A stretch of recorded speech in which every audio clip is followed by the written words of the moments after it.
The number, I think UNAIDS talks of about 32, 33 million people who are diagnosed as HIV, with HIV, stroke AIDS. Something that we encountered just over and over again was HIV and AIDS, and it was hard not to meet someone that in some way or another had been affected, either just by losing a family member or someone really close to them, or they even had it themselves. Definitely a sobering reality in the air everywhere that we went. This virus that's just killing a mass amount of people. It was only in subsequent years that the gravity of the situation emerged in sub-Saharan Africa, where the disease spread like wildfire. While this is not a disease specifically of poverty, it is a disease which poor countries, and particularly the very poorest people living in poor countries, are most exposed to and most vulnerable to and most unable to find treatment. We met a woman named Mama Alumbe, and she was a nurse. She's constantly testing people and doing all of this counseling to people and explaining how their life is going to change now with AIDS.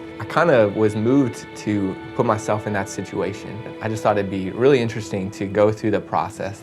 Nervous at all? I was a little bit when she asked if I was, but no, I'm all right. You told me you have no girlfriend. No. Ever in life? You have never had one? I've had a girlfriend. We've never had sex though. You are called virgin? Yeah. Oh, wow. So you need to get a girl who is a virgin too. She has to be your friend. You continue until you get married, if God wishes. Amen. Yeah, amen. How long does it take for results? 2 minutes. And I think we found that the higher the educational level of people, the more responsive they are to these prevention programs. They're less likely to indulge in risky behaviors. It's one thing to put people on treatment. The trouble is that for every 2 people who are starting treatment, another 3 people are being diagnosed as HIV positive. So the train is accelerating faster than we are able to catch up with it at the moment. I mean, I think we're closing the gap, but not fast enough. And funny enough, I went to a village in the center of Tanzania where I found the young men from 24 onwards using the black plastic bag as condom. And they were using it, washing it, and reusing it. And when somebody has a condom, they see it very precious. They have to wash it, and he hires it for you for 5,000. And you have to use it only once. He stays nearby to see you don't repeat the act. There's definitely a big stigma just against getting tested for HIV and even knowing your status, just because people are so scared that they'll find out that they have it, and then even like if they're in line at a testing clinic, they don't want other people to see them thinking that they might have it because they know that they'll be treated differently. And so a lot of times people just try to live in denial and try to avoid the reality of HIV. I think that is changing, and there are a growing number of testing centers and more education out about how knowing your status can actually save your life if you get on medicine. I'm free. Keep it up. Give you a big up. You are pure and clean. You are a big. Yeah. This is negative.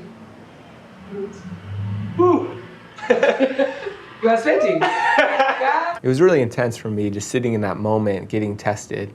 Even though, I was 99% sure that I didn't have AIDS, there's something eerie about that situation of thinking this could affect every day of the rest of my life if this were positive. And so I really just wanted to go and actually see a story of someone who did have AIDS and what their life looked like just in that reality. So what is your name? Ruth Jordan. Ruth Jordan. And you have 8 children? Yeah. Wow. But your husband has passed away? That's all for. How did he die? You're funny, no? AIDS. He died from AIDS. AIDS.